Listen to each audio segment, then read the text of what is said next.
Okay, as it relates to the myths that are going around that needs to be dispelled, especially when it's myths regarding how violent uh, African Americans are, I want to address that, especially as it relates to crime, because blacks tend to get more time uh, for the same offense that's as opposed to their white counterparts. A black person will get more time because they are seen as more violent and more criminal and more angry than their white counterparts. And I want to address that because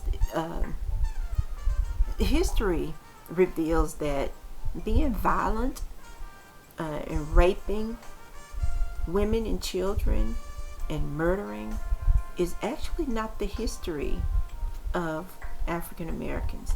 That is really the history of white America, whether they want to admit it or not.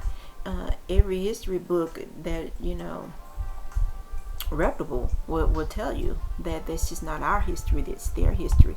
But what they would like to do is have you to believe that the myths that they keep telling, and that we are violent, we are criminal, and we want to rape and murder their children.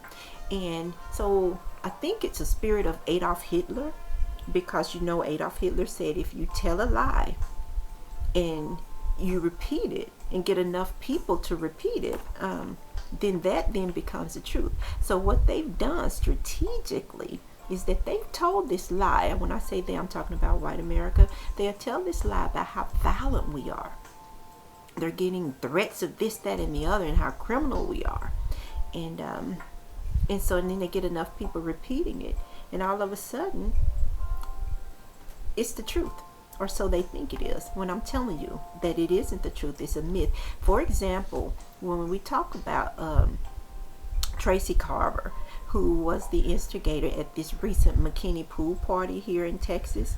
Okay, so I want you to listen to her claims and see if you can find the dog whistles. I like to call them dog whistles to kind of perpetuate that myth that they have going on about our community being so violent. The party goers became angry. They were saying, "Go home, black haters." Okay, let me stop. We'll say black people will call someone a hater. Hater, but we don't say, "Go home, black hater."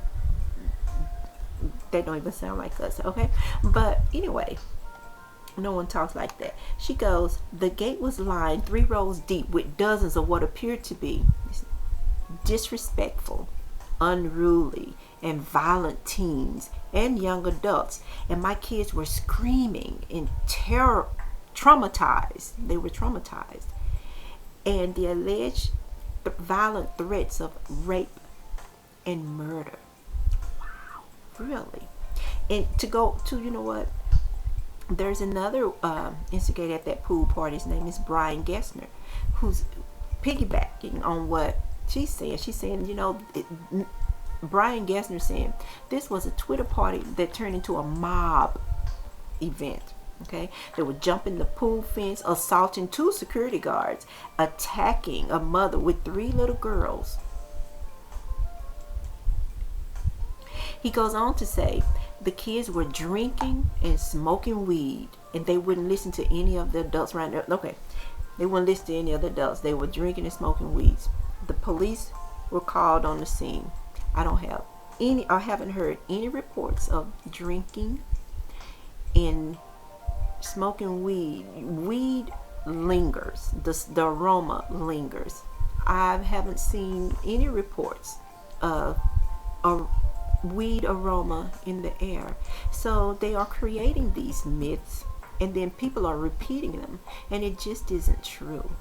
So that's what I would like to have dispelled, is the myths about how violent we are, that's our history. Sincerely, it isn't our history. It's not a black history. It's a white history. And I think what they are calling upon is the spirit of Adolf Hitler. That's what they have. That they're going to tell that lie repeatedly, and they're going to get enough people to repeat it after them as well.